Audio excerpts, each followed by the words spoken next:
everybody. Thank you for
morning, everybody. Welcome to Council Chambers. Welcome to a meeting of the Los Angeles City Council for Friday, January 28th, 2005. The City Council meets every Tuesday, Wednesday, and Friday at 10 a.m. Meetings are open to the public, and we invite you to join us. For members of the public unable to attend council meetings, we can be viewed live on your cable station, Channel 35. We can also be viewed live via webcast from the city's homepage or heard via council phone. Colleagues, it is now 10:15 a.m. and we have 8 members present, too shy of a quorum, but as is customary, we have a number of special presentations and recognitions scheduled for today. I'd like to begin today's meeting by recognizing Councilmember Greuel.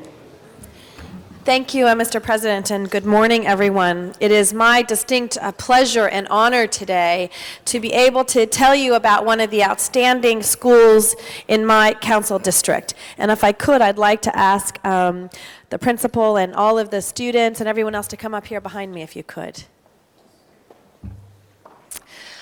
On September 17, 2004, Laurel Hall School, located in North Hollywood, was named a No Child Left Behind Blue Ribbon School by the Department of Education. And I was disappointed. It was a day I could not be here. I think I was actually in City Council that morning, but was there in spirit. Laurel Hall School was one of the 6 private schools in the state of California. I'm going to say that again. It's one of 6 in the entire state of California to receive such a distinction. Of the more than 100,000 public and private schools in the country, less than 300 schools are awarded this prestigious academic achievement. The Blue Ribbon Schools program honors public and private K-12 schools that are either academically superior in their states or that demonstrate the dramatic gains in student achievement.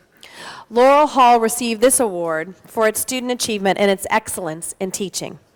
Laurel Hall School has been serving our community for over 50 years. It was established in 1947 and is owned and operated by Emmanuel Lutheran Church of North Hollywood. I would like to, and we have a wonderful plaque for them to place in their school prominently, which acknowledges this major achievement. I'd like to ask you, before I introduce them, to join me in congratulating the teachers, the parents, and most of all, the students of Laurel Hall School that are represented here today who have worked very hard to achieve this goal. We are also very proud of you. Let's give them a great big round of applause.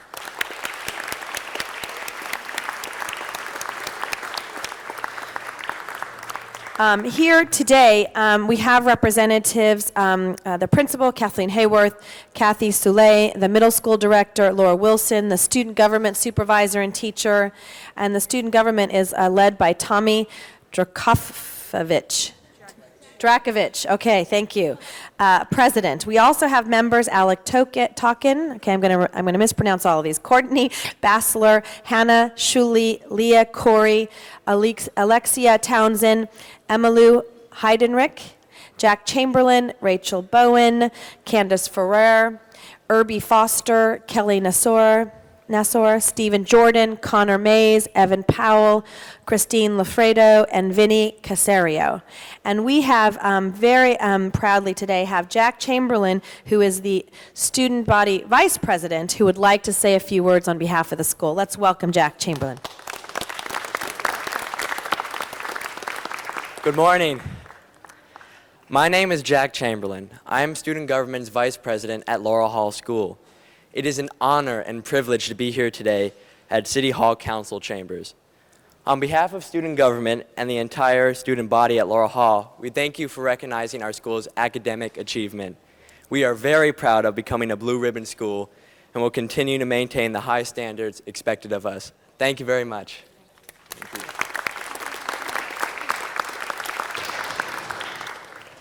Thank you. My name is Kathleen Hayworth, and I am privileged and honored to be the principal of Laurel Hall School.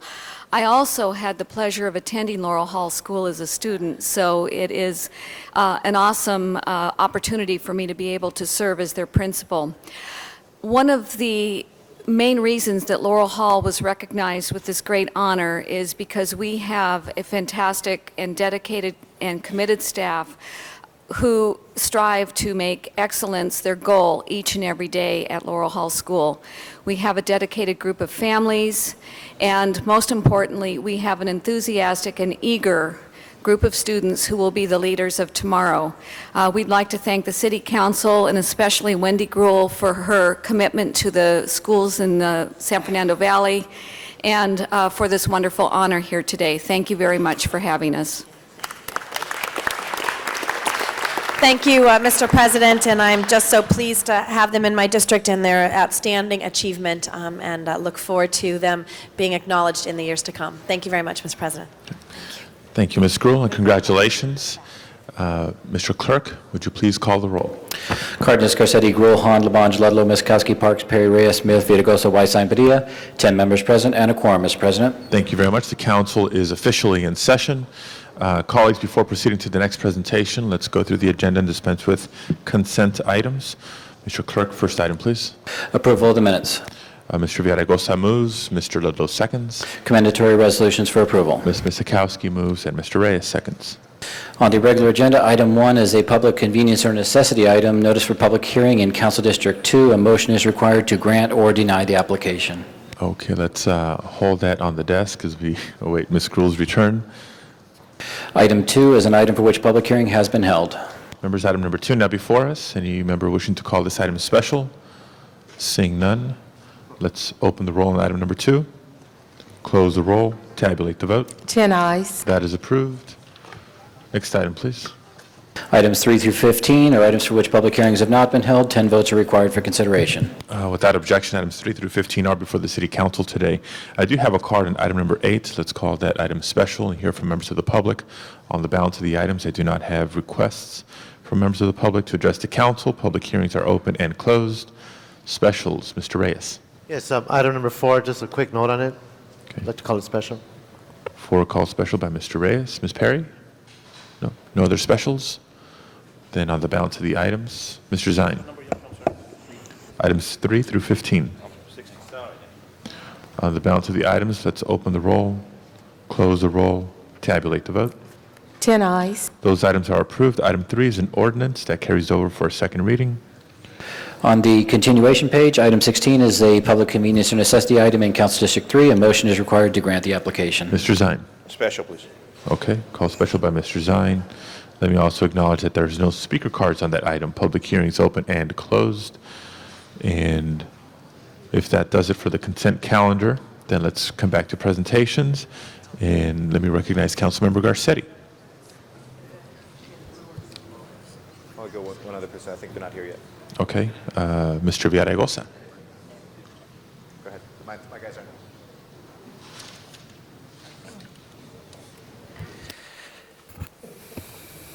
If I can bring up our young essay contest winners.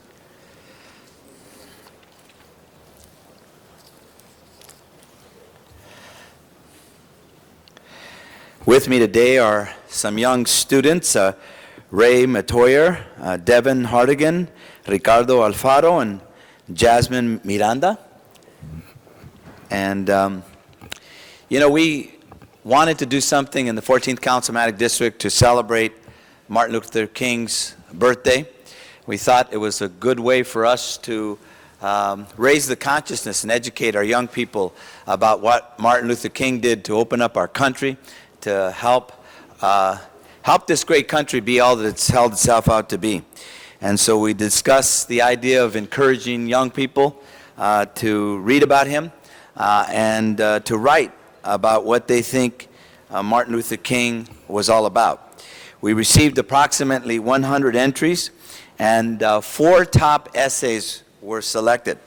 And these essays, frankly, reflected the talent in our community, and also just how educated many of these young people were about Martin Luther King and the Civil Rights Movement and what he did to make this great country an even better country.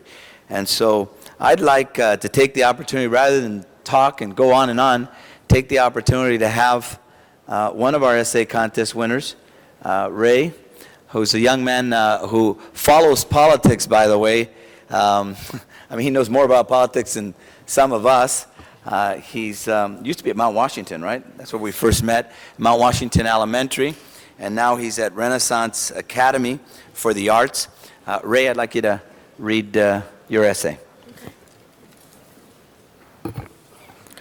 Dr. Martin Luther King Jr. has had a big influence on my life because I am biracial. My father is black and my mother is white. If Dr. King hadn't led the way for white people to be more tolerant of blacks and their rights, my mother and father might have never have decided that it was all right to be together or have children together. I also think that society is now accepting of mixed-race families, which makes it easier for my brother and I to grow up knowing that we are citizens with all of our civil rights, no matter what race or races we are. Thank you, Dr. King.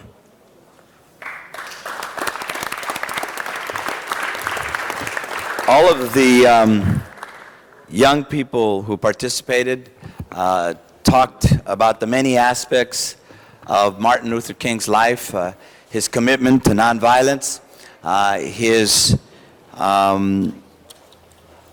role models like Gandhi, who was the first to practice nonviolence. They talked about how there were more than just African Americans involved in the civil rights movement. There were whites, there were people who lost their lives of all ethnicities. And in many ways, what was so great about these essays is that they reflected a very deep understanding on the part of these young people about what Martin Luther King meant to all of us. So I have, in addition, we wanted to acknowledge these great essayists, and beginning with Jasmine Miranda. Congratulations, Jasmine. You're welcome. Let's take a little picture. Ricardo Alfaro. Congratulations, Ricardo. Devin Hardigan. Congratulations. Thank you. And Ray Metoyer. Congratulations again. Thanks, man. He's a great kid. I love this kid. Again, thank you to all the young people. Thank you to the teachers in Sierra Vista Elementary School and the Renaissance Arts Academy who all participated in this essay contest. Thanks to everybody. Oh, and we also have a $50 gift certificate for each one of you. So, Jasmine, Ricardo, Ray, and Devin. Thank you so much. Thank you, Mr. Vargas. For our next presentation, let me recognize Councilmember Perry.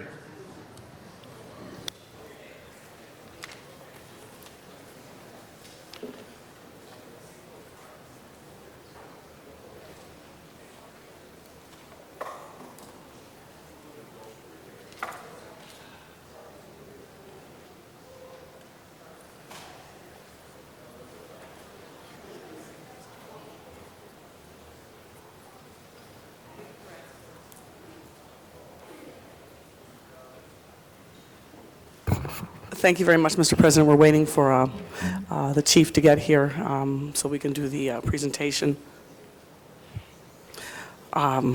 regarding, okay, that's fine, LAPD. I would like to ask Brad Luster to come forward. Oh, hello, Brad. Take your name tag off. Brad Luster is well known among our community for his real estate activities and his company's major presence all over South Los Angeles and in downtown Los Angeles. But most important to me is that Brad Luster is the Asthma and Allergy Foundation of America's Man of the Year for 2004. And I believe he's joined today, is this Mary? Or Maria Mangana, or Kathy Pollock. Oh, you're Maria, okay. Come stand up here. Maria Mangana, the Asthma and Allergy Foundation of America. And it's a very special honor to introduce you to Brad today. He was honored recently as the Foundation's Man of the Year for his commitment to spreading the word and educating those of us, not only in the traditional areas, but also in the inner city about the causes and root root effect of asthma on our children, and I wanted to join in recognizing his outstanding work and contributions to the foundation.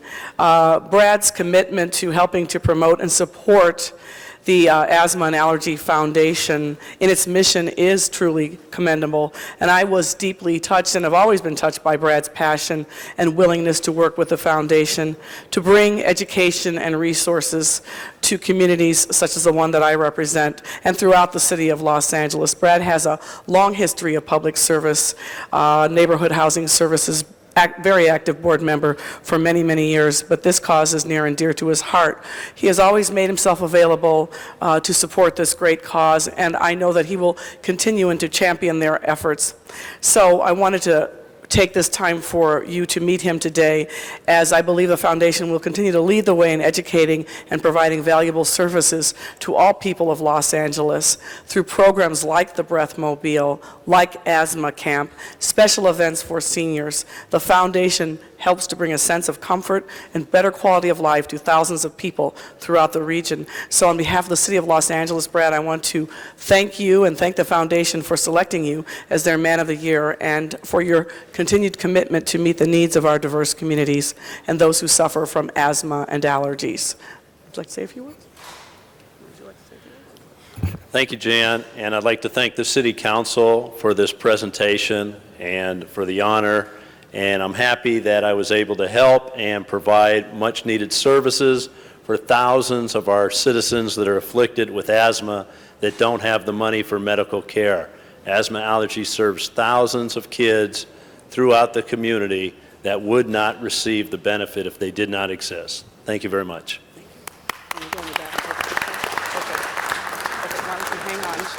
Oh, great, okay. Okay, we'll go in the back in just a second. Okay, thank you. All right, is the chief here yet? Okay. The next presentation will be on No Name Calling Week, and I'd like to ask Amanda Suskin, Andy Shearer, Victoria Mineta, Rabbi Freeling, Ruby Fregoso, Lucky Altman, Joel Friedman, and David Holliday to join me. Oh, sure, absolutely. I have a great coalition of people joining me here today to pay tribute to a very important and very significant educational week here in our city. And I've introduced those behind me, but I'll just say the organizations they're from. Amanda Suskin is from the Anti-Defamation League. Andy Shearer is with the Trevor Project, and I believe Amanda's with Jenny Betts from the ADL as well. Victoria Mineta from the City of Los Angeles Human Relations Commission, and our own Rabbi Alan Freeling, Executive Director of the Human Relations Commission. Ruth Fregoso, she's a youth program specialist from the National Conference for Community and Justice. Lucky Altman, Executive Director for the same. Joel Friedman, who is a member of the faculty of the King Drew Magnet High School, and David Holliday, Executive Director for the Gay, Lesbian, and Straight Education Network. They joined me here today to mark No Name Calling Week, which took place in our schools from January the 24th through the 28th. No Name Calling Week is a valuable project that is supported by a broad-based coalition of education and youth services organizations that are concerned about the detrimental effects name-calling has on students. Name-calling and bullying are pervasive in our schools. The National Institute of Child Health and Human Services study of public and private parochial schools in grades 6 through 10 found that a third of 6th to 10th graders, 5 to 7 million children nationwide, have experienced some kind of bullying. Victims of bullying and name-calling commonly do very poorly in school and suffer from high rates of absenteeism due to this harassment. Bullies themselves demonstrate poor social and emotional adjustment, social isolation, lack of success in school, and involvement in problem behaviors, and are more likely to end up in engaging in criminal behavior in their adult lives. Name-calling has no place in our schools as it impedes the learning process for all. So for these reasons, it is important to teach our children about respecting each other and all of our differences. That is why we have declared this week No Name-Calling Week in the City of Los Angeles and to join in this national effort. And I want to thank everyone here for working with our schools to promote acceptance and to reduce name-calling and bullying of all kinds in an effort to promote a healthier, more productive environment for all of our children. And if someone would like to speak on behalf of the coalition. Very much, thank you. Council, good morning. Councilwoman Perry, esteemed council members, my name is David Holliday. I'm the Executive Director of GLSEN Los Angeles. Our predominant themes are the prevention of name-calling and harassment and bullying in Los Angeles schools. I stand with others here amongst us who are sharing similar goals as to the health and safety of all of our children who attend schools and LA campuses. We're very pleased and very honored by this recognition and support of this important campaign, and I thank you for recognizing the significance of eliminating name-calling in our communities. Thank you for your sponsorship, Councilwoman Perry, of this resolution, and for your tireless efforts in building a better community and increasing public safety in our cities. My friend Joel Friedman is a teacher at King Drew Magnet High School, and Mr. Friedman led his students in a No Name Calling Week activities this past week. I've asked him to bring a piece of writing from the winner of that school's contest. Joel? Good morning.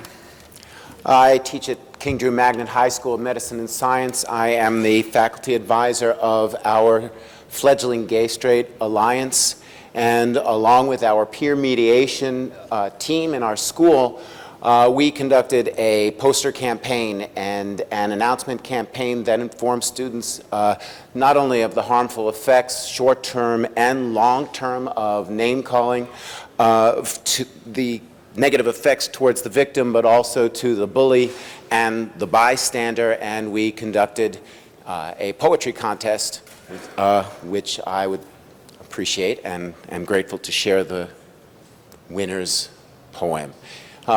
This is a poem by Shayna Simon. It's entitled, "Why Resort to Name Calling?"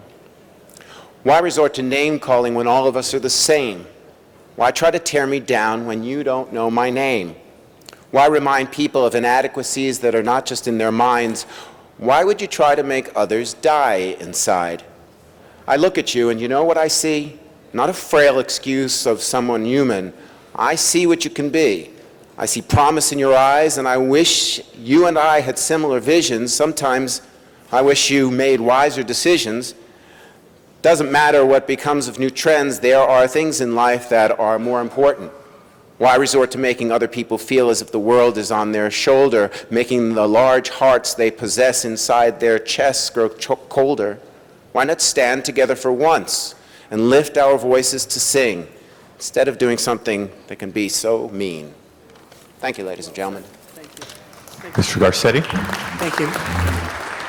Thank you, Mr. President, and thank you, Ms. Perry, for bringing in a world of difference. And it's been an amazing program, I think, since it was first conceived in Boston in 1985. And I had the great pleasure for 4 years of working on this with a number of college campuses around the country with the National Student Coalition Against Harassment. And ADL was one of the most important partners that we had there in New York. And I just wanted to say one thing, because when you look at name calling, you know, we think, oh, okay, this is a small little thing. I think the reading you just gave very powerfully cut to the heart of what it means to a lot of people. But as we had the whole debate years past in this country about what hate speech is and the effect of it, and certainly as we see that debate now happening again in Europe around what a swastika means to certain people and what some of these symbols and words can be like, these can threaten.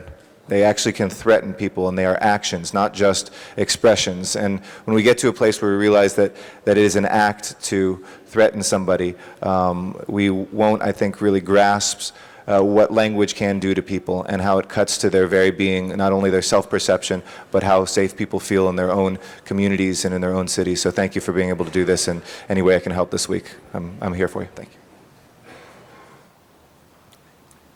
Thank you very much. And then we'll wait, and thank you. And we have one more presentation.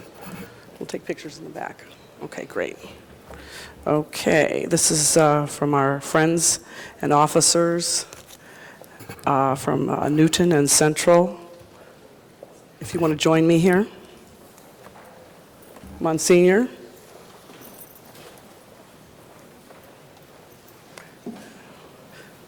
The Executive Director of the BID.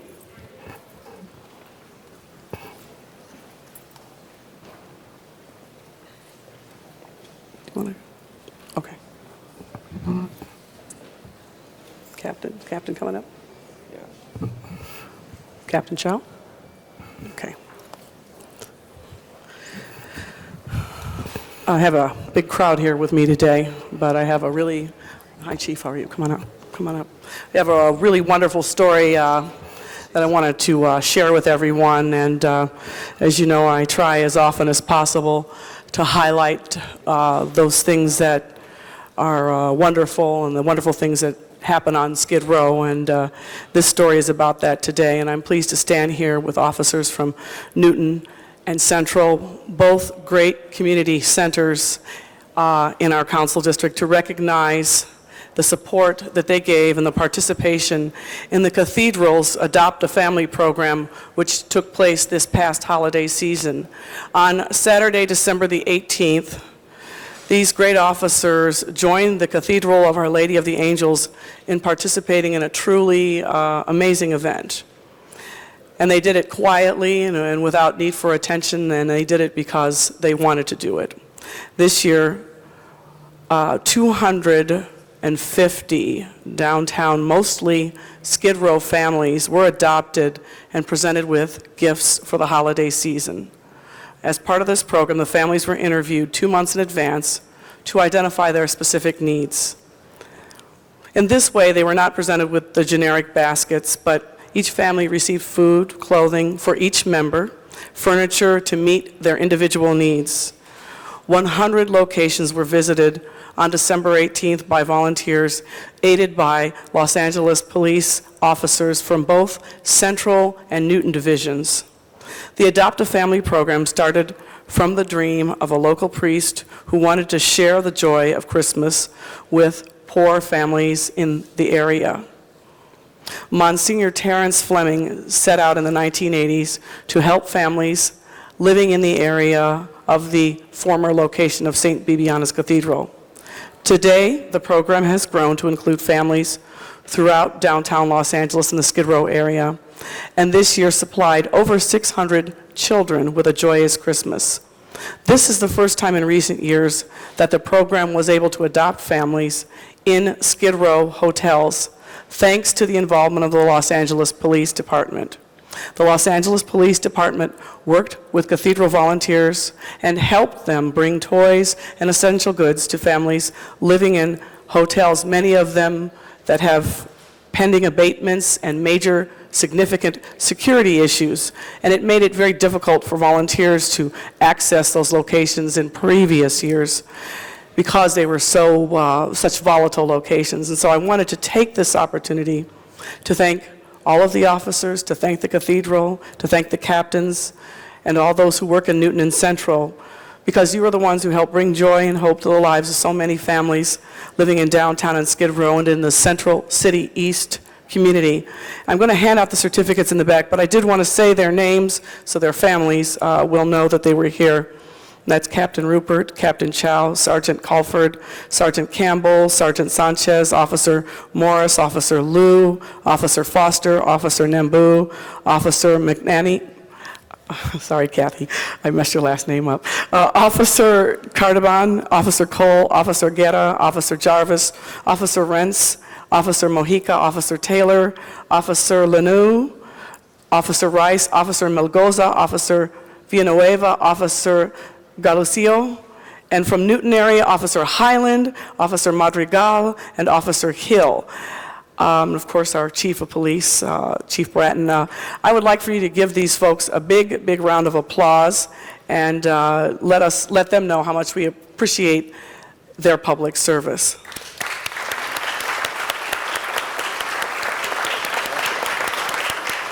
And I also want to take the opportunity to thank Monsignor Fleming, who is the founder of the Adopt a Family program when he was the pastor at St. Bibiana's, and Lydia Gamboa, the Adopt a Family director. Your dedication to the families of Los Angeles is truly commendable, and if we could have you and whoever the department would like to speak. Oh. Yes, come on, don't be shy. You know you're not. You mean, as unaccustomed as I am to public speaking, I would like to thank the officers and the support we've received from the city. In my work, I saw the worst of the worst, and in God's plan, I've moved to Hancock Park, so it's kind of a dichotomy in my life, but I don't want to forget where I came from. So it was for that reason that I decided that I was going to stay down with this Christmas program at the Cathedral. And I brought some people from my parish with me, and I think we're going to open some eyes, and I hope open some hearts and open some pocketbooks. So next year we're going to hit 300. So thank you very much. Monsignor. Does anybody, Chief or any of the captains want to say a few words? If I may. I'd like to thank the council member and certainly the Monsignor for the acknowledgement this morning of this council. We very oftentimes think of the Los Angeles Police Department and their crime-fighting role, and they always excel in that. But there is a community policing role that is shaped by compassion. And this effort this past Christmas season is reflective of that, and I thank Councilmember Perry for acknowledging this effort. In a city that has too much poverty, there is no more desperate area than Skid Row, where the poverty is compounded by homelessness for all of these children and their families.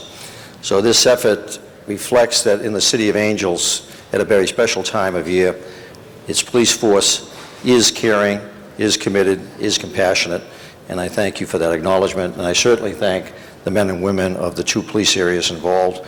A special acknowledgement also to Captain Rupert, who has indicated that he'll be retiring shortly, so this will have been his last Christmas effort in this regard, so a particular acknowledgement to him for the type of policing that he has come to be known for, community policing, and so, Captain, just a special acknowledgement of your efforts on that. Thank you. Mr. Lavange. And, thank you, Mr. President. Ms. Perry, I stand to salute you and salute Captain Rupert. Chief, that's awfully nice to recognize someone. It's too bad you're retiring because your talents are greatly needed, but you've inspired others as well. And to the officers of Newton and Central, thank you for being so special. And to Terry Fleming, the Monsignor, it's nice so often when we do wherever we go to always go back to where we came from. And the message that you spoke about, the relationship between the community which I represent, many of your parishioners are involved, as you are in other parts of the city, helping other people, because that's what it's all about, helping people. I strongly believe in the Constitution. I strongly believe in the separation of church and state, but not church and community, and you, Monsignor, are that 1,000%.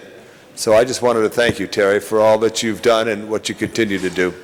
Thank you, Jan Perry, because you're truly the saint, members in this council, for the battles that you fight and the arms that you reach out to help people and focus on such a challenging issue facing the people of Los Angeles. Thank you all very, very much.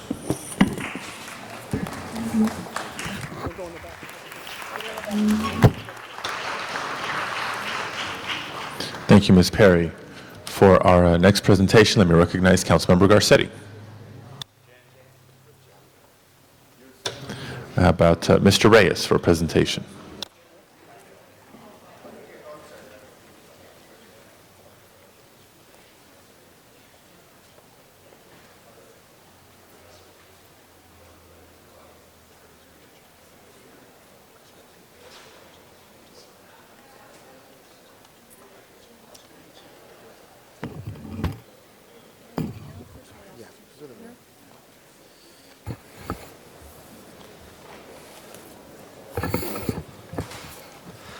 Thank you, Council President. I'd like to invite all the principal parties that have been involved with the Highland Park recycling mural. I believe you also have with us Commissioner Yolanda Fuentes.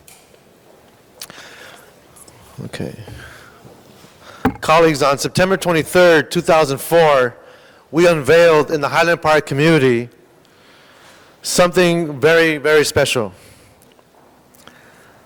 You know, the east side and northeast is known for its murals. It has a great historic presence. They become destinations for our tourists and reflects the history and an experience of a community. So from my point of view, this isn't just a mural. This mural was designed to encourage Angelinos to change their attitudes, their habits, their actions, the way of thinking when it comes to recycling used oil.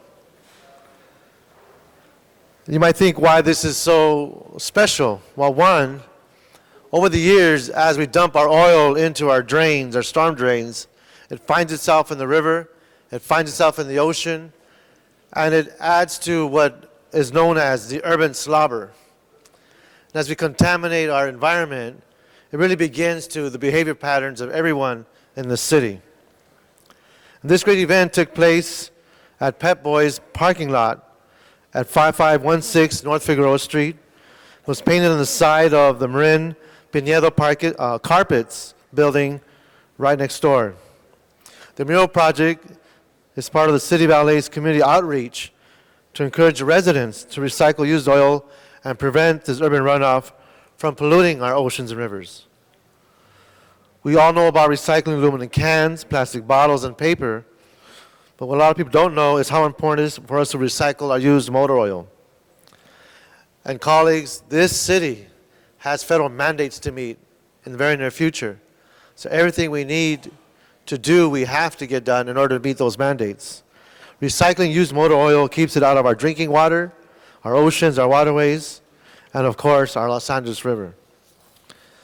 The mural captures that and also shows our desire for a clean and healthy environment today and for future generations.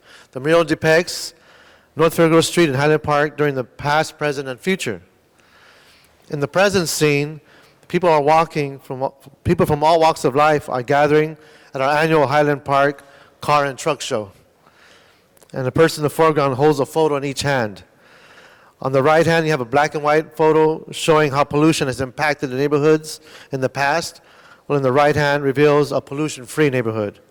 The aim of the mural and the project is to develop community pride and encourage residents to recycle their used oil. The LA community of Highland Park was selected as the location for the mural because of the high percentage of residents there who changed their oil. The 21 by 73-foot mural was painted by a longtime local artist, Rich Raya, who is with us today, with the assistance of the students from Franklin High School.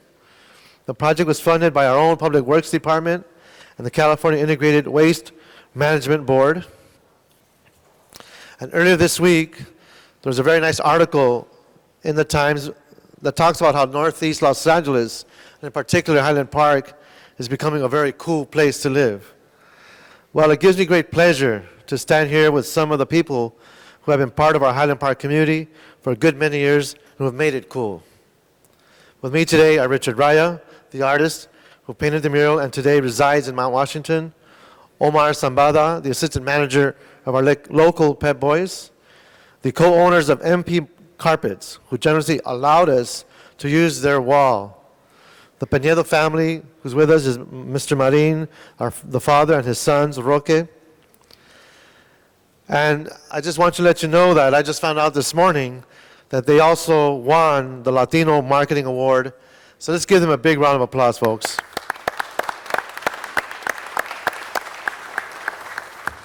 So this is our mural. When you come by Figueroa and shop on Figueroa, I invite you to support our local community. You'll see the two pictures. This is one in gray, a person dumping into the drain and the results of it. And here's someone going to the recycling center, and actually the results of that, fresher air, a cleaner environment, and a clean LA river. And of course, the backdrop of Figueroa during our car show. So without further ado, I'd like to present the certificate. But before I do that, I'd like to ask our commissioner if she'd like to share a few words with us. Thank you, Councilman Reyes, and indeed it's great to see that our public works and our communities are working together and sending a proper message to our residents. We need to recycle our oils, and what great way to do it but in front of the Pep Boys, where it's a certified recycling center. They walk out and see their product and a message that they delivered. So to our artists and to our partners, the owners, and to Pep Boys, thank you so much. Gracias por su apoyo. Thank you. Thank you, Commissioner. I'd like to call up and present this certificate to Rich Raya and ask if he'd like to share a few words with us. Rich, congratulations. Thank you, Mr. Reyes. I want to thank, I'm very honored for this award, and I want to thank the Public Works, especially Public Works. It's the first mural for Public Works, and to emphasize the problem about oil down the drain. 8 million gallons are estimated that goes down the LA River to the Santa Monica Ocean. I want to thank Self-Help Graphics, Christina Ocha, who found me with Carlos Escondido. And I want to thank in Public Works, Mo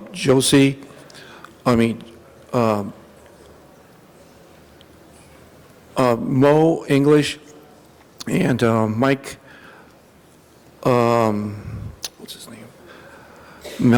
Mike Millen. I appreciate this and thank you very much. Thank you, Mr. Ryan. I'd also like to call up Mr. Marin Penedo from the Penedo family.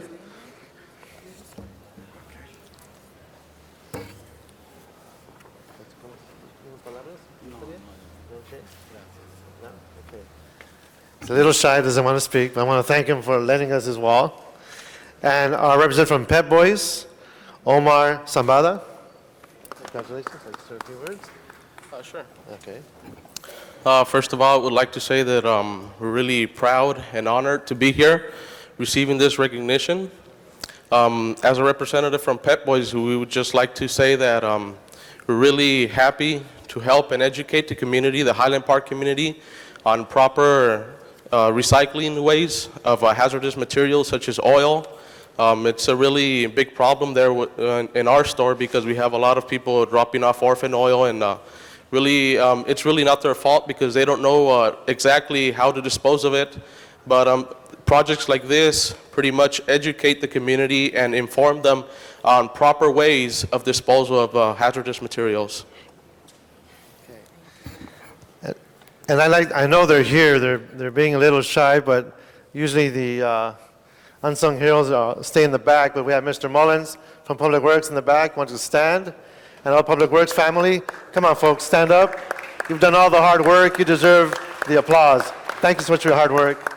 This is our poster, and you'll find a poster on your desk that depicts this great scene. Thank you very much. We'll head on to the back. Yes. Last but not least, I'd like to call up some great officers. And this is it's a great story. There's an annual award, a national competition, and it's called the Looking Beyond the License Plate Award. The award recognizes officers for observations of license plates that lead to the arrest of fugitives and suspects wanted for a wide range of crimes. The offenses include prison escape, murder, rape, robbery, assault, drug possession, stolen vehicles, and driving violations. This national award is designed to recognize law enforcement officers whose alertness and keen observation led to the arrest of a suspect and the solution of a crime. Members of the council, it gives me great pleasure to announce that this year's winners of this nationally prestigious law enforcement award went to two of our own LAPD officers. Both of them are 19-year veterans of law enforcement and partners in the same car for the past 16 years. Yeah, some marriages don't last that long. Members of the council, may I introduce to you this year's winner of the Looking Beyond the License Plate Award for the Northeast Division, Officers Julio Duarte and Harold Marinelli. Let's give them a round of applause.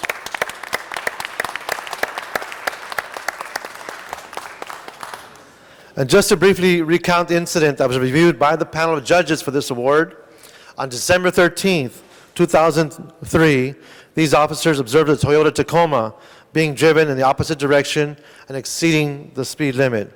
Both officers were able to obtain the front license plate. As the vehicle passed, both officers recognized that the rear license plate was completely different. A vehicle pursuit ensued that included the suspect ramming Officers Duarte and Marinelli's patrol car. The suspect later fled on foot and broke into an occupied residence. A police canine unit located the suspect hiding in the attic, and the suspect was arrested. It was later determined that the vehicle had been reported stolen only 9 days prior to this incident. Members, this was only one of 7 other arrests these 2 proactive officers have made.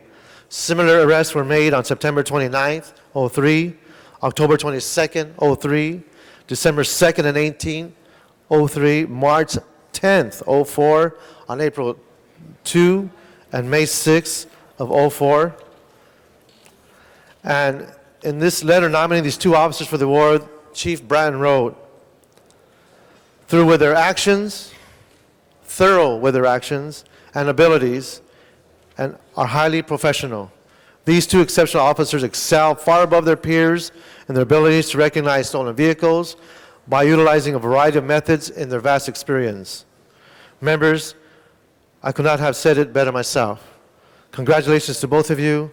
I'd like to present these certificates to Officer Harold Martinelli. Thanks so much. Thank you. Thank you. Let's give a round of applause. Okay. Also, Officer Julio Duarte. Congratulations. Okay. I also want to recognize and thank Officer Red Falconer, our senior lead officer in Cypress Park, Glassell Park, and the officers that have joined us, Officer Chris Cooper, who's been a long-time officer in the Northeast area, and Sergeant Greg Stats. Thanks for your hard work. And thank you for such great work. Thank you so much. Mr. Garcetti. Thank you, and thank you, Mr. Reyes. Congratulations to both the officers for that extraordinary work, and I wanted to thank Red Falconer as well for his great work in Glassell Park and the Drew Star area, especially in 10 years. We've done more in a year, I think, than what we've seen the last 10 years there, and people really feel it. You've made literally scores of arrests there, and thank you for all the work that you've done there. It's meant a lot to the folks in the community, and it's always good to see my senior lead officer from Echo Park here too, Sonia Grace. So congratulations to the whole Northeast Division, and we're really proud of you guys for the work 2 days ago. I know the patrol officers that were the first on the scene at the crash in Atwater Village. It was just the heroism that they displayed as that train was falling and still pulling people out of there was amazing. So I know that permeates the entire division. Thank you, guys. Thank you very much. Mr. Zine. Mr. Reyes, before they depart, I just wanted to offer my congratulations. Looking at those hash marks, nearly 20 years of service in the field for the people of Los Angeles. High respect for the officers who do that backbone work every single day in the field. We honor a lot of folks for a lot of different activities, but these 2 gentlemen have spent nearly 20 years in the trenches, in the field, in a black and white, in uniform, protecting the people of Los Angeles. So congratulations to you, well deserved, and we need to acknowledge you folks more and more, the backbone of the department, patrol, where it starts, where it ends in patrol. Thank you very much for what you do. Mr. Labange. Thank you, Mr. Reyes. I just wanted to thank the Northeast officers. I live in Northeast, and I appreciate all their work. All of you at Red used to be in our area, all of you guys. I appreciate it. What high schools did you guys go to? I just want to know. El Monte High School. El Monte? West Grant. West Grant. All local. All right. Thanks a lot, fellas. Keep working hard. Thank you. Thank you, Ed Reyes. For our next presentation, Mr. Labange.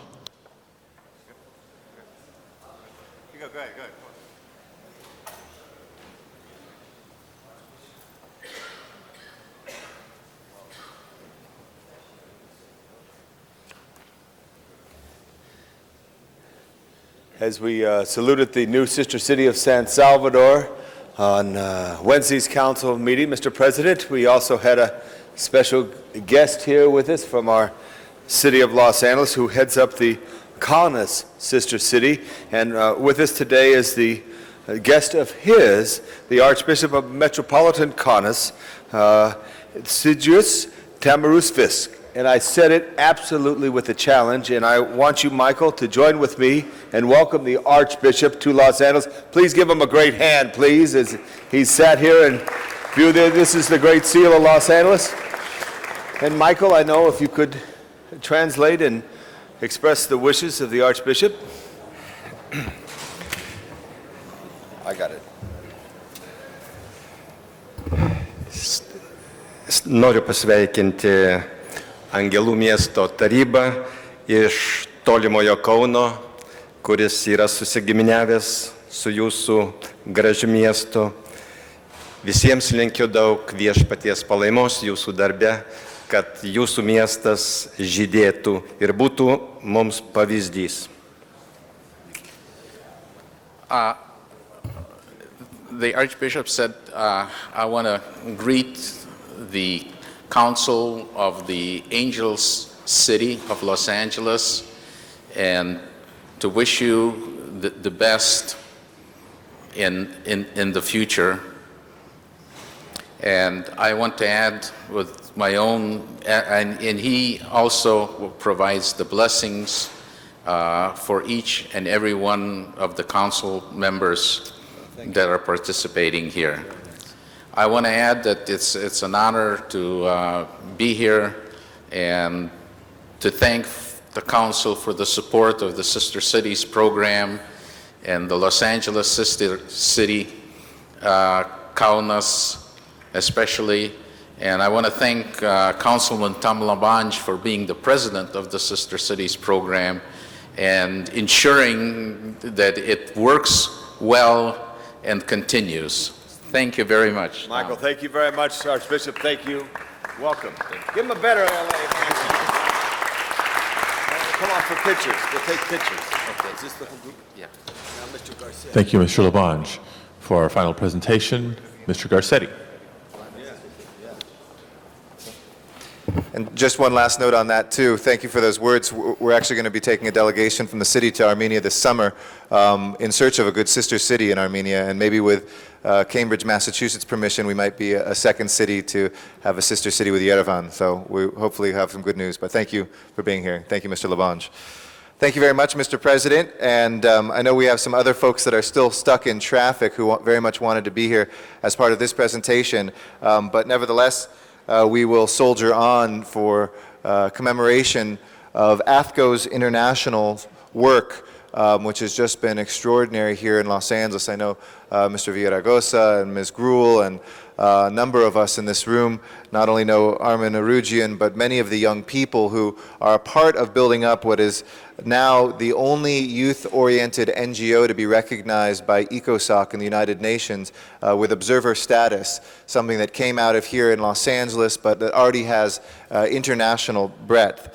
What AFCO International does is it brings student participants together to talk about the most timely issues of the day internationally, development, peace and security, those core missions of the United Nations and those core concerns of the citizens of the world.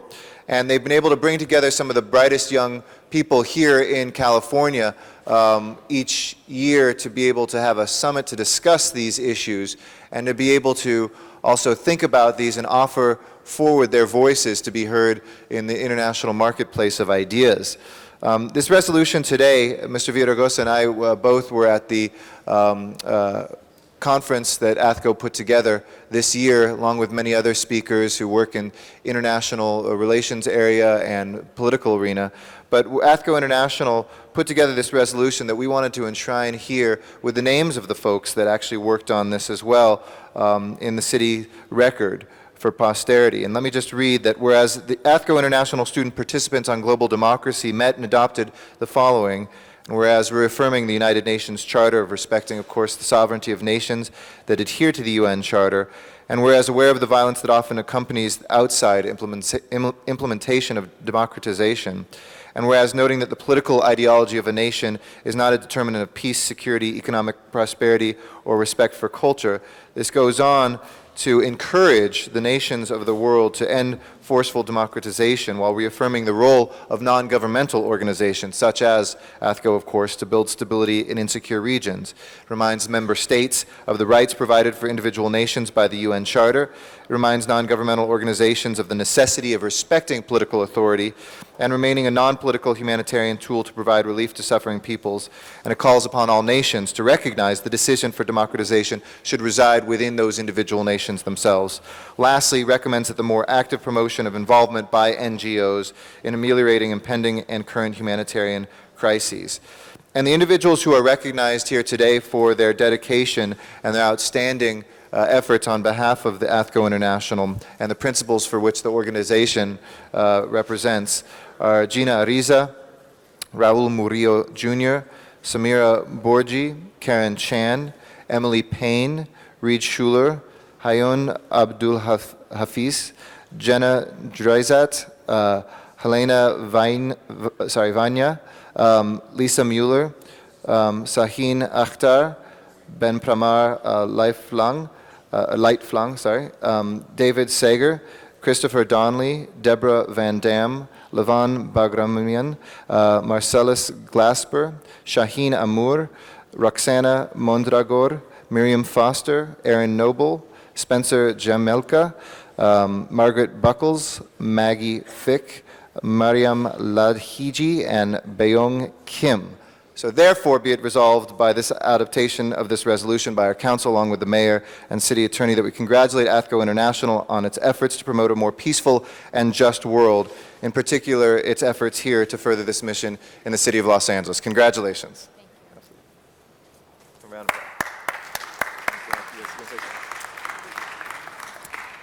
I would like to take this opportunity to thank the Los Angeles County and all of the members here, the council members. I would also like to thank especially our council member Eric Garcetti, who's also one of our advisory board members, also council member Wendy Gruel, who's one of our advisory board members, and council member Antonio Villaraigosa, which he was also one of our speakers for our fall 2004 symposium and was also one of our early supporters of the organization. I'd also like to ask Marcellus, who's one of our students from the symposium, to also speak a few words in regard to his experience with our organization. Hello. As a selected student from Compton College to come to the AFCO International, it was a great experience to be a part of something where we create solutions to better the world. And I would like to thank Mr. Garcetti as one of the members, along with Mr. Villaraigosa, who spoke about global democratization, how it's the importance of young diplomats like myself and others to go out, find resolutions, and make the world a better place that we live in. And I would just like to thank AFCO International for recognizing me, and I would like to thank LA City Hall on behalf of the rest of my students that was participating with me on y'all recognition of accepting the resolution that we came up with. And with that being said, thank you. Ms. Gruel. Thank you very much, Mr. Padilla, and I just wanted to stand up and support my colleague, Councilmember Garcetti, and the leadership of AFCO. Colleagues, we go to a lot of events and you meet people, and some of them are inspiring and some of them are just good events to go to support your community. But going to an AFCO International event and meeting these young people and talking to them about the future of this city, of this country, of this world, and their interests gives you hope in the future. And so I just wanted to stand up and say I'm so proud to serve on the advisory board, so proud of all of you that have given young people an avenue in which to express their feelings and an avenue in which to put their efforts in. And so I'm just pleased to stand and support and acknowledge and recognize all of your efforts throughout the year. So thank you very much. Thank you, Mr. President. Thank you very much, Mr. President. Thank you again to you here, Marcellus. He may be not just a future diplomat, he's already a current diplomat, but one day many of the folks who participate in AFCO will help influence international relations in an even more profound way. So for that, we thank them, and thank you very much, Mr. President, for allowing me this time. Let me recognize Mr. Labange.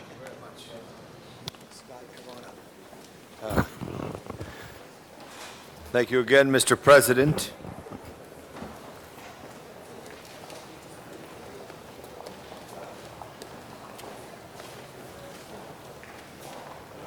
Joining me here at the podium is Scott Crawford, Deborah Vick, Larry Wooden, and our very own Virginia Kazor of our Cultural Affairs Department. Later on this year, there's going to be a great festival in Los Angeles in honor of Frank Lloyd Wright, that famous and great architect. And I know we have a little quick presentation, so should we cue it right now, or are we got to ready? Right now. They're cueing it right now, and they're going to click it right now, and here we go. Saving Right. Saving the Right or Saving Right? Saving Right. Good. Tell me your name again. Larry. Yeah, I know. Larry Wooden's going to say a few words, please. Thank you. We're proud to be here this morning. We represent, as trustees, the Frank Lloyd Wright Building Conservancy, a Chicago-based organization that's devoted to preserving the important works of Frank Lloyd Wright. During his long and productive career, Frank Lloyd Wright produced over 1,000 designs, and about 500 of those buildings were left standing. Up until the formation of the Conservancy, approximately 1 in 5 of Wright's buildings have been destroyed, and that important cultural legacy we felt needed to be preserved.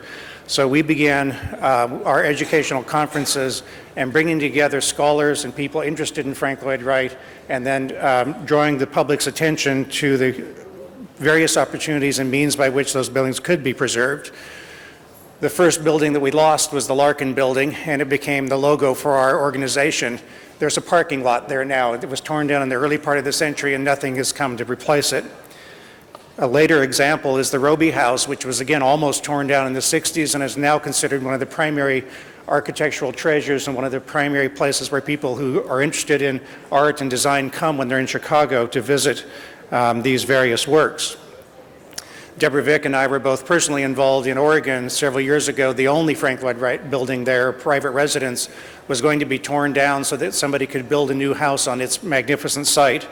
And we managed through a great deal of effort to have that magnificent building deconstructed and moved 28 miles to a botanical garden where it now sits as one of the prime attractions in this community garden.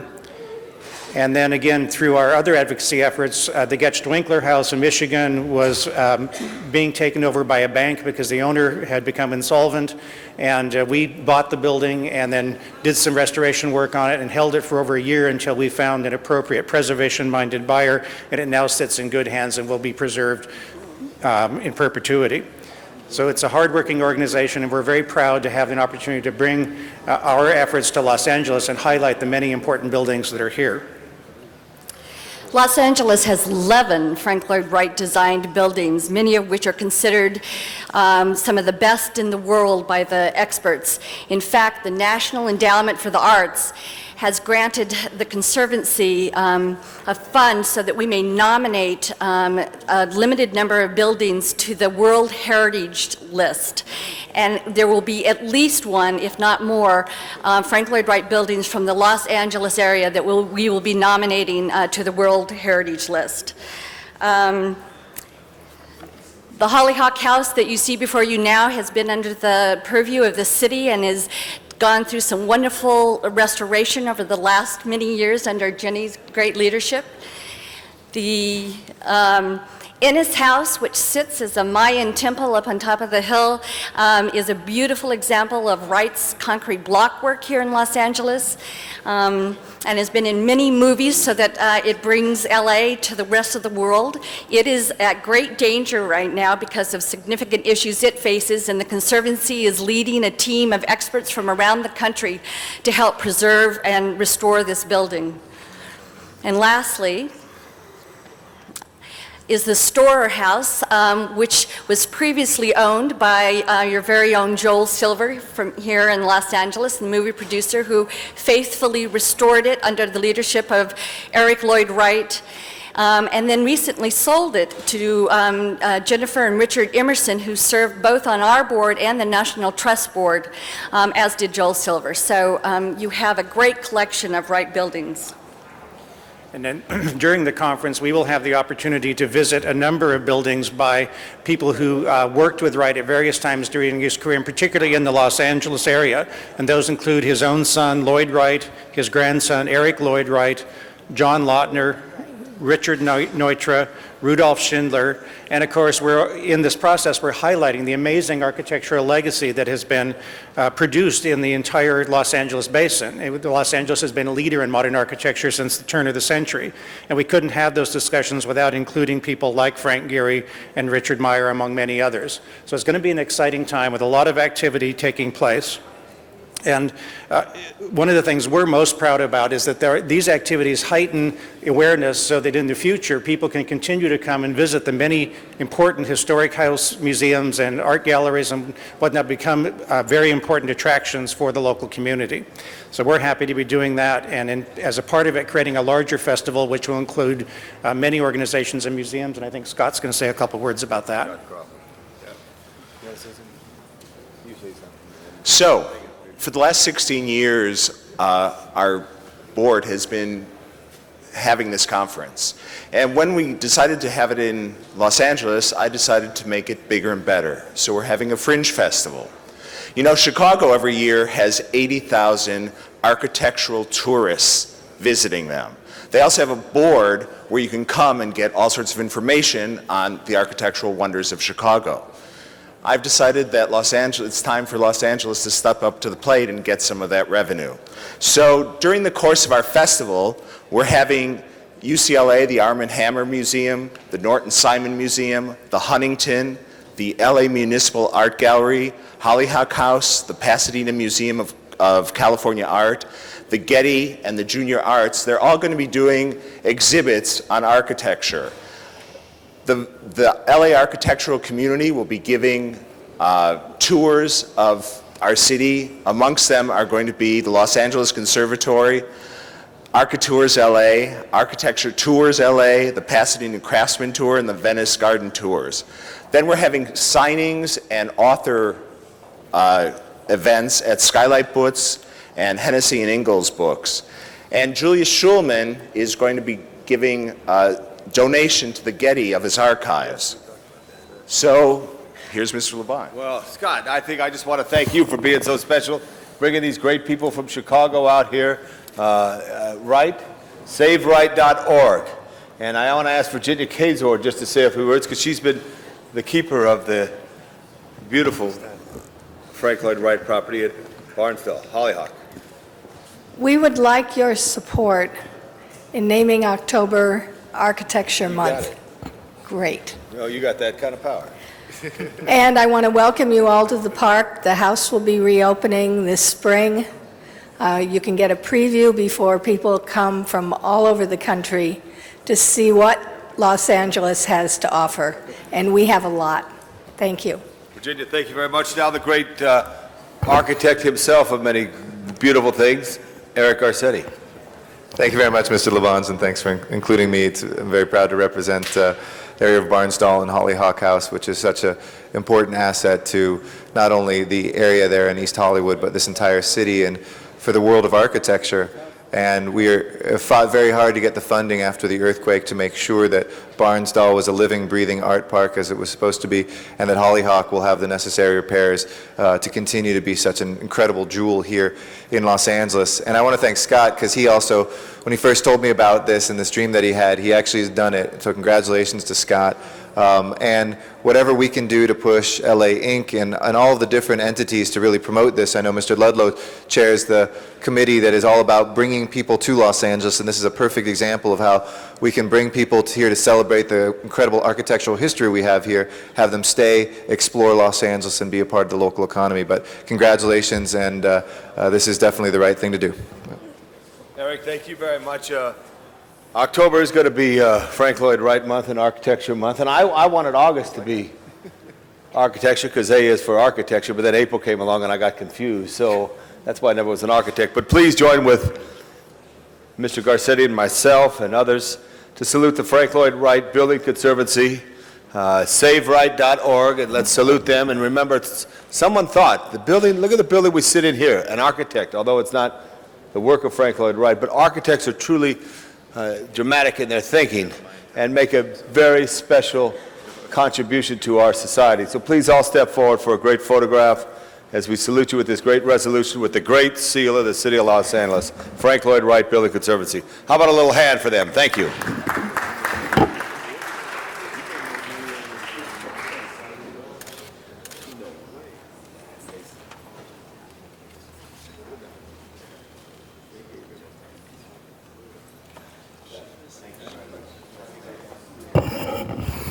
And members, I beg your forgiveness, but I have the best for last. someone who's very special. No one has a record like this. Dr. Philip Schlesinger. Phil, come on up here. Give him a big hand. Thank you, Drew. You know, Phil Schlesinger has been a professor emeritus at Los Angeles City College for over half a century. He has been involved with 63 years of education. And I'd like to ask Councilmember Parks to join me because he's a City College man. Dr. Phil Schlesinger, I don't know if you've ever had then Bernard Parks at City College, but Phil for many, many years has been teaching political science, and I happen to have his class and benefit from his knowledge on that. He has prepared his studies at the University of Minnesota, where he received a bachelor's and a master's degree, and he had a long-time friendship with fellow classmate Hubert Humphrey, who was, as we all know, the great vice president under Lyndon Johnson. He came to Los Angeles in 1941 and received his PhD from Bernard Parks' favorite school, the University of Southern California. Yeah, and he has given 1943, members, 1943. And Dr. Schlesinger has given many generations of students the rich awareness of the importance of politics. With his dramatic and rousing lectures, he has motivated students to participate in government and party-making decisions. This has encouraged various great debates of students from throughout City College.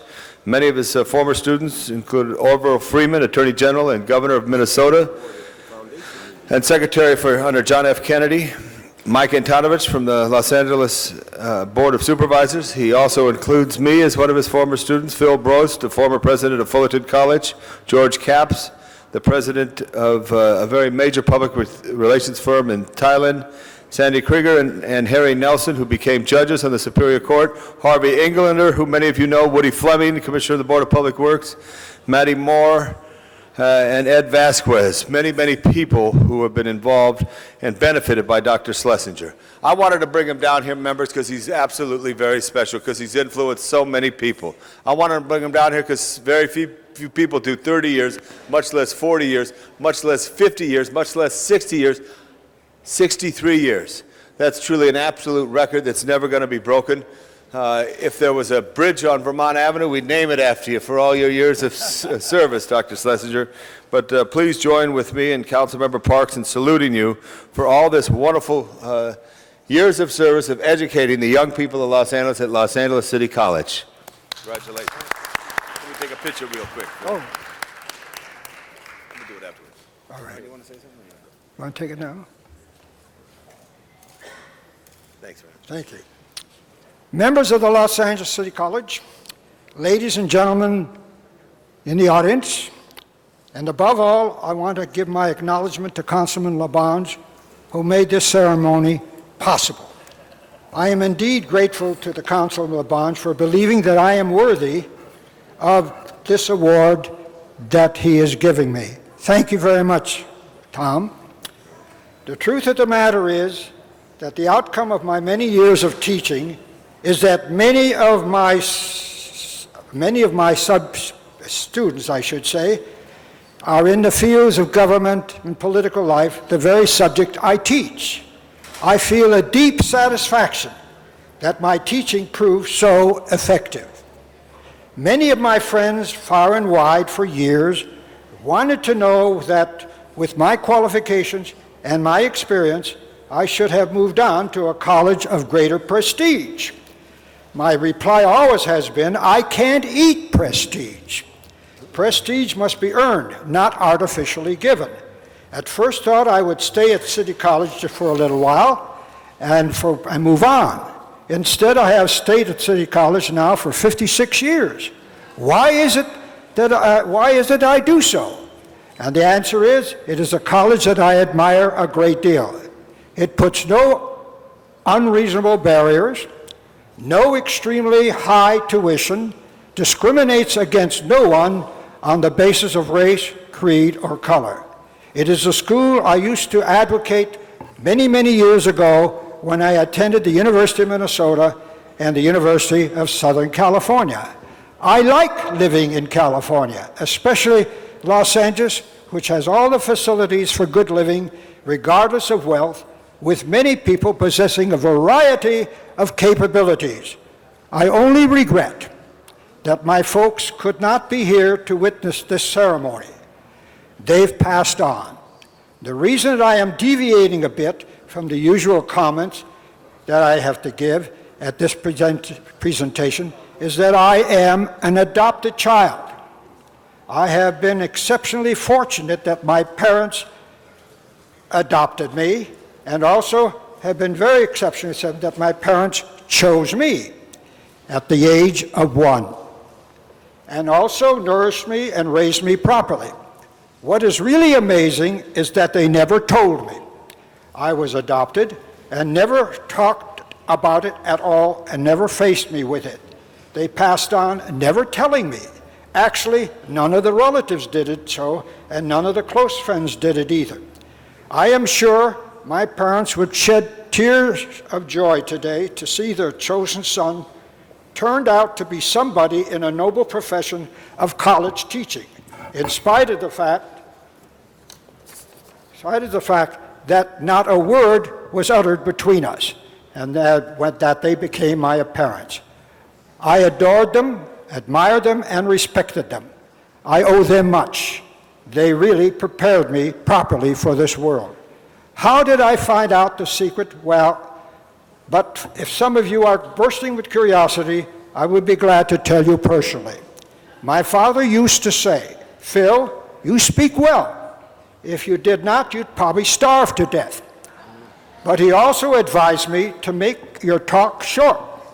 Get to the point. Quit. So now I will follow my father's advice. Thank you for listening. Mr. Ludlow. Oh, yes. Here, put that down. He wants to get a picture too. Martin? Mr. Ludlow? I was just going to ask what kind of a student Tom LaBonge was. That's all. You made it here. All right.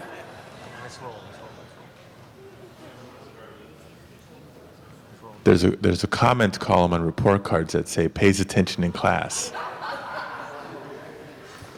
I think that's our final presentation for today. Mr. Clerk, I understand we have requests to take items out of order. Yes, Mr. President. Item 16 by Councilmember Zine. Mr. Zine? I'd like to, on item number 16, it's the issuance of an alcohol license, and it will not serve in the public convenience or necessity, so I'd like to deny it without prejudice. And I'm not opposed to the market at that location, and we need to have additional conditions imposed upon that. So I would ask that we will deny without prejudice, and then my staff, the zoning administrator, and myself will come up with some proper conditions for the consumption of alcohol at that location. Okay. Thank you. Okay. Members, we have a motion to deny before us on item 16. If there's no further discussion, let's open the roll on that motion. Close the roll. Tabulate the vote. 13 ayes. Okay, that motion passes. I believe we have Ms. Hahn moves reconsideration of item number 3. Let's open the roll on reconsideration. Close the roll and tabulate the vote. 13 ayes. Okay, item 3 is now back before us. That is an ordinance. Now let's reopen the roll on item 3 itself. Close the roll and tabulate the vote. 12 ayes. Okay, that ordinance is now approved on first reading. And let's send the item forthwith, please. And Ms. Gruhl, did we have a motion to item number 1? We are going to continue item 1 till Tuesday. Okay, members, any objection? Seeing none, item 1 is continued. Thanks, Sean. And Mr. Reyes, are we ready on item number 4? Yes, thank you, Council President. Colleagues, this will be very brief, but item number 4 is an action we took in Plumbing Committee. And unfortunately, this came forward just as a report of one committee member. But what this does is recognizes the fact that in many older parts of the city, we have commercial manufacturing zones next to residential areas. What this does, it allows us to consider schools in CM zones. It allows us to look at options so that we are not displacing even further the very dense parts of the cities where the schools are being located. And it gives us more opportunity to understand how we can mitigate, in other words, how we can build up vertically so we can have schools on top or should I say residencies on top of schools or adjacent to it, because right now the state has these requirements. I want to work with our state senators and assembly members to see what kind of language we can propose that relaxes those conditions, that gives the older parts of the city in the south side, the harbor area, older parts of Venice, east, northeast LA, the Hollywood area, to use these types of areas in such a manner where we can maximize the airspace. So it's combining schools with residencies. So I wanted to share that with you.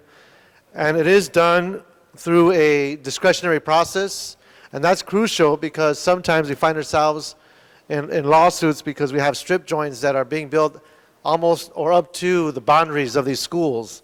And that's something we need to be very, very careful with, pay attention to, so that we don't find ourselves in lawsuit situations and try to move these facilities before they get started. So with that, I'd like to ask for an aye vote and forthwith once we finish voting. Okay. Members, any further discussion on this item? Seeing none, let's open the roll, close the roll, and tabulate the vote. 13 ayes. Okay, that measure does pass on first reading, and let's send that forthwith. And I believe the last item on the desk, other than general public comment, is item number 8.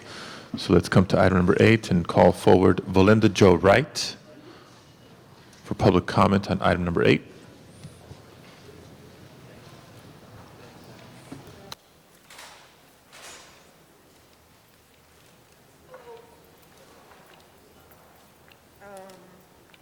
Our peace officers' worth exceeds $80 million. My value system isn't something that I recently acquired. I learned it from my father, who listened to Martin Luther King sermons even though he was a Jehovah's Witness. He was one of the many African-American Masons, proud that he built our city hall.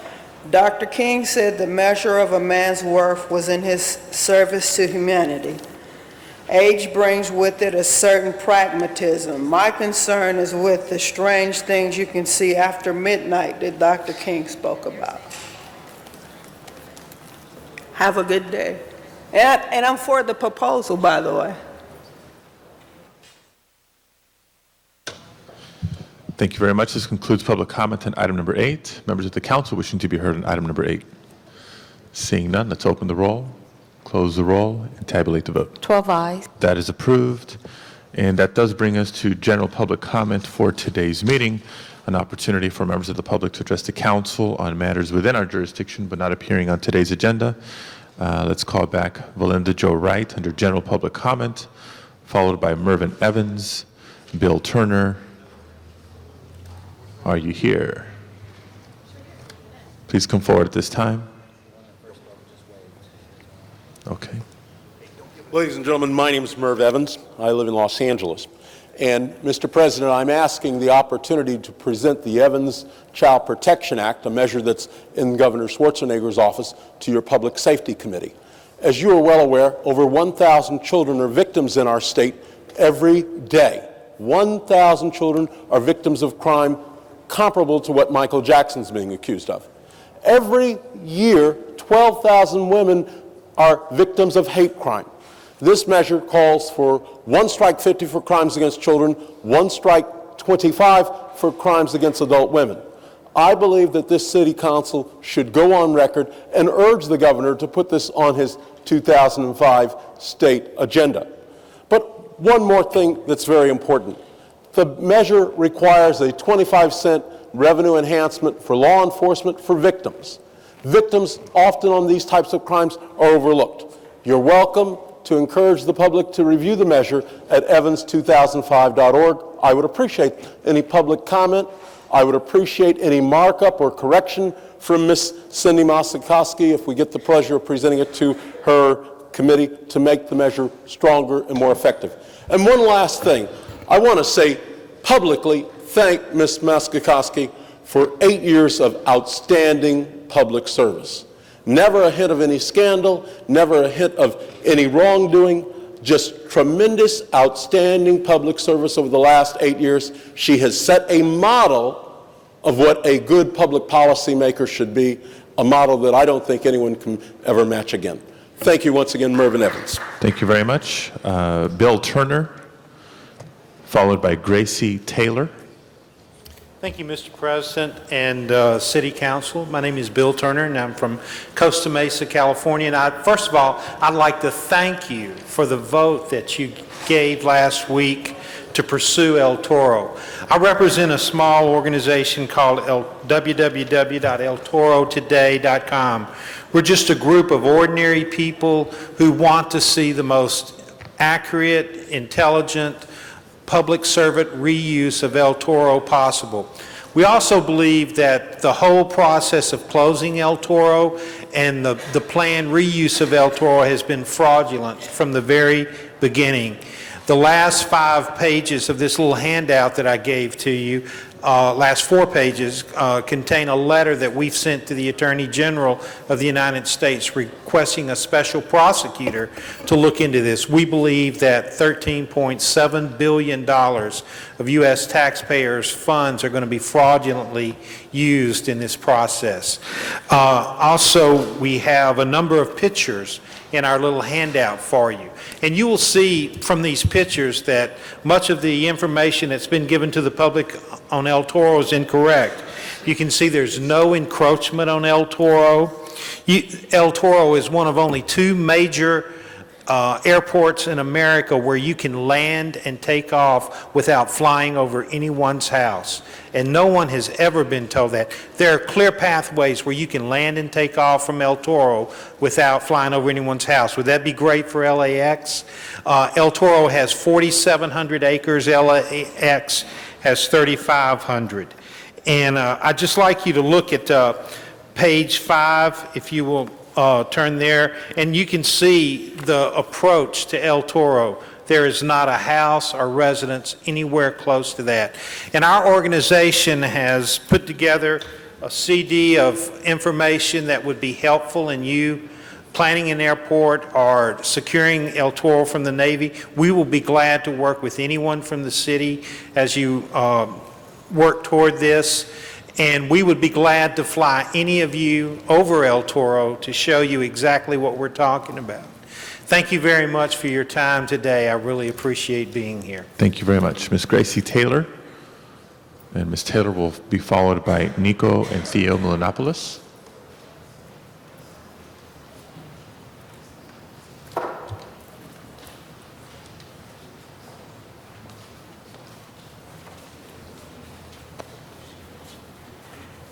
Good afternoon.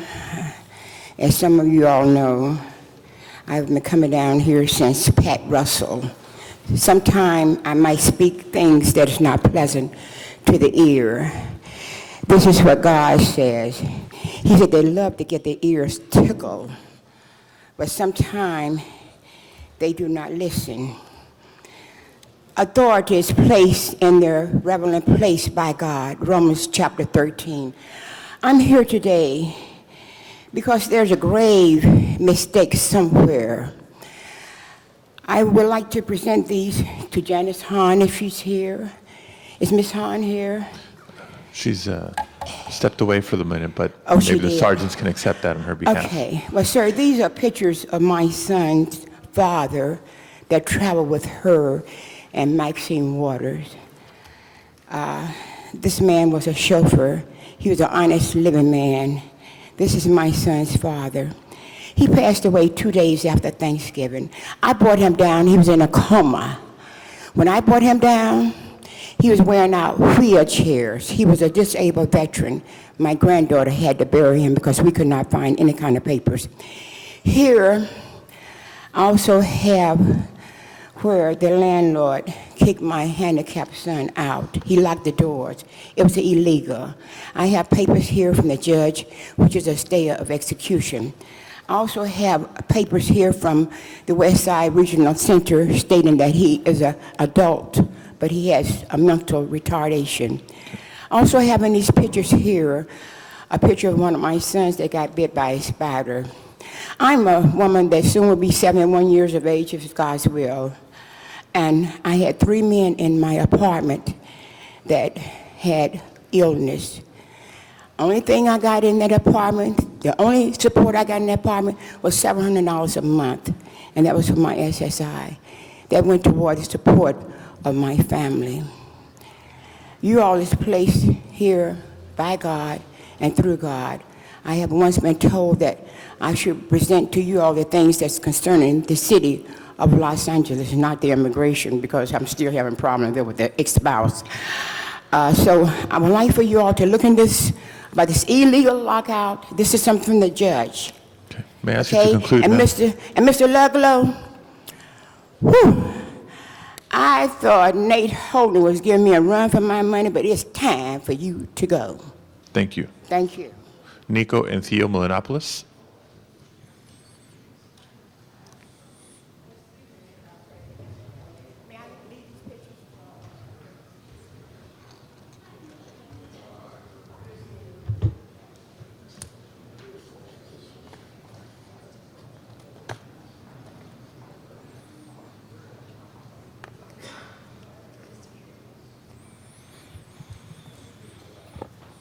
Hi, I'm Nico Milopoulos. I'm co-founder of Kids Voice LA. My brother's not able to join me today, but he sends his regards. As you know, gun violence is still plaguing our city. The funds to hire more police officers are harder to find. However, San Francisco has found a solution. The lawmakers there have recently proposed a total ban on the sale and possession of all handguns, similar to the bans that have been implemented in major cities like Washington, D.C. and Chicago. The proposal will appear on the municipal ballot in November, and the city of San Francisco will vote on the proposal. I've been in contact with Supervisor Daley's office, the legislator in San Francisco who proposed the measure, and they will welcome a similar proposal from the other cities in California. I will circulate information to you about the proposal which appeared in the paper. This is a wonderful opportunity for Los Angeles to join forces with San Francisco and stop the gun violence that plagues California cities. Thank you for your consideration, and I will be providing you with additional information about the proposal as it becomes available. Thank you. Thank you very much. This concludes general public comment for today's meeting. Mr. Clerk, next order of business, please. Council has motions for posting and referral. Motion shall be posted and referred. There are excuses on the desk. Councilmember Garcetti requests to be excused to leave at 11:15 on Tuesday, February 1st for city business, meets council policy. Mr. Garcetti is excused. Councilmember Hahn requests to be excused on Wednesday, March 9th for city business, meets council policy. Ms. Hahn is excused. And Councilmember Smith requests to be excused on Friday, March 18th for personal business, that also meets council policy. That excuse is granted as well. The desk is clear. Okay. Colleagues, it's the end of our agenda. Do we have any announcements today? Announcements? If there are no announcements, let me ask everybody to please rise for adjourning motions.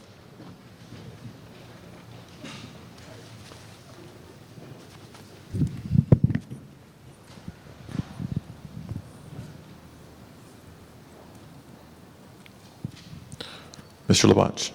On behalf of all of us, and especially Mr. Garcetti, wanted to adjourn in memory of Scott McCowan, James Ternino, Elizabeth Hill, Manuel Akama, William Parent, Henry Kalinsky, Alfonso Caballero, Thomas Ormston, Leonard Romero, and Don Wiley, all tragic victims of the senseless accident on the border between the city of Los Angeles and the city of Glendale. And a special adjournment memory for our very own Julia Bennett. This is a request of Mr. Zine. She was a clerk in the Los Angeles Fire Department Fire Prevention Bureau for over 19 years. She's remembered as an outstanding employee who added a special ingredient of enthusiasm that spread throughout her work area. Julie enjoyed the outdoors and had just returned from camping in Arizona with her family. Upon her return, she shared experience with her coworkers and was planning a water skiing trip to Nevada and Arizona this summer. At approximately 5:45, Julie made a call to her work location and requested to be picked up at Union Station. Her coworkers remembers her cheerful greeting. Upon arrival at the train station, he waited and waited and waited for Julia. He went back to the office thinking that maybe she was there, but she was informed that she had been in that terrible tragedy. She's survived by her husband, Paul Bennett, daughter Lindsay, stepdaughter Brittany. Julia's grandfather was a Los Angeles Fire Department Deputy Chief Thad Wimple. His father, retired Battalion Chief Ray Gordon, and Mother Linda Gordon and brother Greg also survived Julia. There will be a memorial for her later on in Hollywood, but I asked for our Los Angeles City employee Julia Bennett, senior type clerk for the fire department, to be remembered at this day. All members and Councilmember Villaraigosa as well had prepared an adjourning motion in her honor, recognizing her career, which began in 1983 with the City of Los Angeles in the Department of Building and Safety, but for most of those years, her dedication to the fire department. Mr. Garcetti also wishes to announce that for those seeking to make a contribution, a fund has been established in the name of the City of Los Angeles District 13 Train Wreck Relief Fund, which can be accessed by going to his website, www.ericgarcetti.org, and there's a link to a mechanism that allows you to make a contribution to a fund that will assist the families of the victims. And also, members, I will have the information. We also lost an employee with our Department of Aging, and to do justice on Tuesday, I will have his bio. Thank you. Other tributes? Mr. Parks. Thank you, Mr. President. I'd ask we adjourn in memory of Robbie Preston Williams, who's the mother of noted songwriter, musician Billy Preston, and his sister Rodina, who is also noted in the gospel arena. Mrs. Preston Williams was a pianist for the Victory Baptist Church choir for more than 30 years. Victory just celebrated its 60th year in the community. She was a legend in the church. She passed away on Wednesday, January 26th. Funeral service is scheduled at 11 a.m. Wednesday, February 2nd at St. Paul Baptist Church. She's survived by her son, Billy Preston, and her daughter, Rodina Preston. Ms. Perry as well. Mr. Reyes. Yes. Thank you, council members. I'd like to adjourn in the memory of Francisco Julio Villalobos Molina. He is the father of Frank Villalobos of Audio Planners. Francisco J. Villalobos was born on July 30th, 1920 in Mexico City, Mexico. He was one of 7 children of Francisco and Guadalupe Villalobos. Francisco was a mechanical engineer, graduate from the Instituto Politécnico Nacional in Mexico City, class of 1941. Was responsible for the international architectural design both in Mexico City and San Antonio, Texas. Francisco designed the famous Mi Tierra Cafe in San Antonio, Texas, for his cousin Pedro Cortez. The restaurant has become a landmark in Texas and is best remembered for the classical Mexican architecture design fashioned in the 1950s. In Los Angeles, Francisco worked with Mrs. Julia Ramirez to design and construct the World War II Mexican-American Memorial at the intersection of Lorena and Indiana Streets, known as Cinco Puntos in Boyle Heights. Francisco retired as an interior cabinet designer with Standard Cabinet Works in Los Angeles, where he worked for 25 years. His design for Cleo's Barge and Caesar's Palace in Las Vegas is still standing as an example of his designs and engineering talents. Francisco is responsible for the interaction with the government of Jalisco to acquire the kiosk for the Mariachi Plaza de Los Angeles, a monument that stands as a classic Mexican icon in Boyle Heights. His financial support of the East Los Angeles Community Youth Center has helped to save the club from closure for the past few years. Francisco, a man of grand ideas and perfection in his design details, will be truly missed. He has been an inspiration to many persons, especially his children and grandchildren. Francisco is survived by his spouse of 59 years, Rosa Diaz Villalobos, his children Frank, Leticia, Samuel, Rosalindo, Guillermo, and his 16 grandchildren. And it's no wonder that Frank Villalobos was one of the pillars when the fight for justice in the East Side, when they tried to build the plant there that would have contaminated that East Side, and they won, and I believe was able to trigger the beginnings of Gloria Molina's career as an activist. And it is with a heavy heart and our condolences that we adjourn in the memory of Francisco Julio Villalobos Molina. Thank you, Mr. Reyes. Other tributes? If not, then in closing, colleagues, on behalf of myself, Tony Cardenas, and Wendy Gruhl, ask that we adjourn in memory of Nadine Kerner, who passed away on January 23rd of this year at the age of 62. She was a longtime Democratic activist and a member of the Los Angeles Democratic Central Committee. A paralegal by profession, she took most pride in the planning, coordination, and execution of numerous political and community events. Among her most important works, she was very involved with the delayed closing of the General Motors plant in Van Nuys for 10 years, helping hold on to many quality jobs for the working men and women of the San Fernando Valley.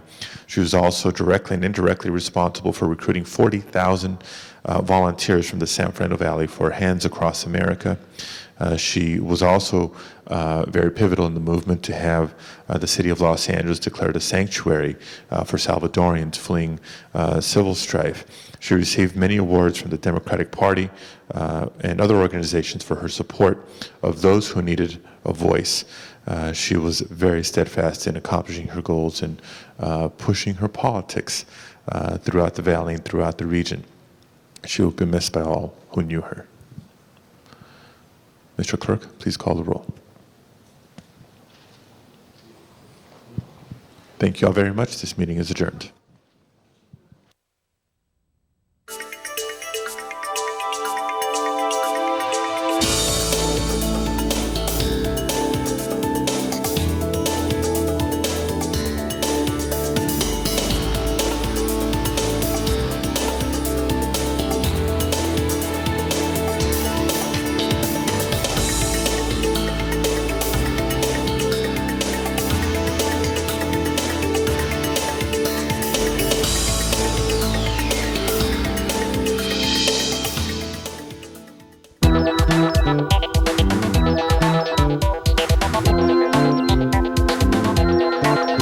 You are watching LA City View, Channel 35. Your city, your channel.